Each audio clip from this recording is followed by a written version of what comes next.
Baru setelah itu kita masuk ke jurnal penyesuaian. Nah, yang paling ribet emang jurnal penyesuaian sih. Jadi yang pertama kita bikin dulu identitasnya. Baru kita masukkan tanggalnya, ya tanggal 31 aja, bikin satu aja bikin tanggalnya. Baru satu nomornya, baru yang pertama kita analisis soalnya dulu. Analisis soalnya kayak misalkan aku pakai contoh yang Pak Payan ini lah ya. Yang pertama, pada tanggal 31 Juli 2019, perlengkapan yang tersisa sebesar 7.425.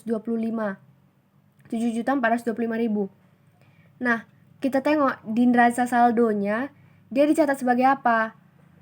Nah, kan yang sebenarnya yang tutor kemarin itu yang kalian membingungkannya itu yang dicatat sebagai harta sama yang dicatat sebagai beban. Jadi kita itu sebenarnya menentukan dia itu dicatat sebagai harta atau dicatat sebagai beban, kita tengok ke neraca saldonya. Kita tengok ke neraca saldonya yang pertama, perlengkapan tadi kan. Nah, perlengkapan di sini dicatat sebagai perlengkapan, bukan sebagai beban perlengkapan. Jadi karena dia dicatat sebagai perlengkapan, otomatis dia itu kan harta. Nah, berarti kita nyatatnya itu juga sebagai harta. Dan nominalnya yang habis, harta habis, beban bersisa. Ingat itu. Baru setelah itu kan perlengkapan. Nah, dia dicatat sebagai harta, kita masukkan ke sini. Berarti kalau dia dicatat sebagai harta, perlengkapannya itu di sisi kredit. Langsung aja bikin di sisi kredit. Pasangan perlengkapan, kalau perlengkapannya itu berkurang, dia kan bakal jadi beban. Makanya beban perlengkapan di sisi debitnya. Nah, kita buatlah nomor referensinya. Nominalnya gimana? Nominalnya yang dicatat yang karena harta yang habis kan. Berarti kita analisis soalnya. Soalnya yang dibilang perlengkapan tersisa 7.425. Berarti kita masuk ke neraca saldo. Neraca saldo tadi dia itu 8.700. Berarti karena dia itu harta yang habis, kita kurangi 8.700 dikurang 7.425. Hasilnya 1.275. Itulah yang menjadi nominalnya yang habis. Baru kita masuk ke soal nomor 2. Soal nomor 2 dibilang sewa dibayar di muka tanggal 1 Juli 2017 untuk masa 1 tahun. Kita analisis lagi ke neraca saldonya. Neraca saldo ditemukan ada sewa dibayar di muka dicatat sebagai harta, bukan beban sewa. Berarti dia itu dicatat sebagai harta, nominalnya yang habis. Masuklah kita ke jurnal penyesuaiannya. Kita bikin di sisi kredit, sewa dibayar di muka. Kalau sewa dibayar di muka berkurang, yang pertama berarti beban sewa dong. Makanya masukkan di debitnya itu beban sewa. Nominalnya kita operasikan nominalnya. Yang dibilang ini kan sewa dibayar di muka tanggal 1 Juli 2017 untuk masa 1 tahun. Dan kita tengok juga tanggalnya, jangan lupa. Di sini dibuat 31 Juli, berarti masih 1 bulan yang terpakai.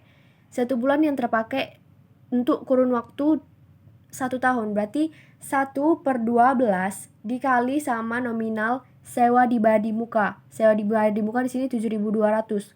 Makanya hasilnya 600. 1/12 dikali 7.200.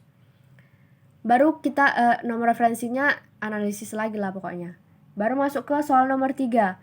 Beban gaji yang masih terutang sebesar 1.425. Beban gaji yang masih terutang. Logikanya gini, kalau beban gaji bukan kayak yang dibilang Trinita itu lupa mencatat atau apa gitu kan. Beban gaji yang masih terutang ini kan berarti ada gaji orang yang belum kau bayar. Secara logikanya kalau kau belum bayar gaji orang, berarti itu bakal jadi bebanmu. Beban gajimu, makanya dia bertambah di debit, bebanmu bertambah sama utangmu bertambah. Itu makanya dia itu beban gaji pada utang gaji. Karena kau belum kau bayarkan kan gaji orang, tapi kau harus bayarnya nantinya di kemudian hari kau harus bayar. Makanya utangmu bertambah, beban gajimu bertambah. Kenapa di sini kondisinya kayak gini? Utang bertambah di mana? Utang bertambah di kredit kan? Makanya dia di posisi kredit. Beban bertambah di mana? Di debit. Makanya beban itu di debit. Itulah logikanya. Baru kita operasikan angkanya sebesar 1.425. Ini kan langsung aja masukkan ke nominalnya di sini karena dia itu kan yang masih harus kita bayar toh. Jadi kayak belum ada dimasukkan ke neraca saldonya. Baru kita masuk ke soal nomor 4. Soal nomor 4, perusahaan menetapkan penyusutan peralatan sebesar 10%.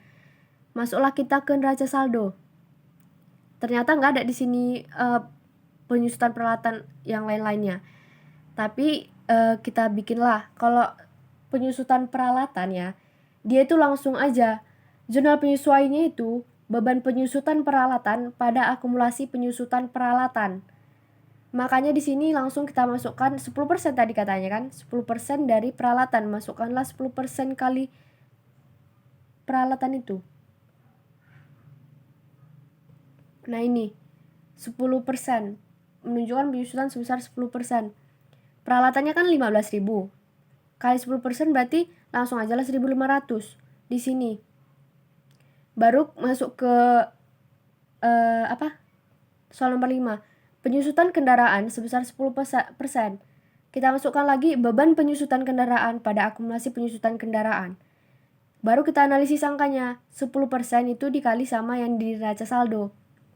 Kendaraan di sini kan 264.750. Berarti kita kalikan sama 10%, makanya hasilnya 26.475. Nah, ini kan sebagai contohnya aja yang dari soal Pak Payan. Aku bakal menjelaskan itu yang dicatatnya itulah. Kalau ini kan udah dari tadi ku jelaskan dicatat sebagai harta.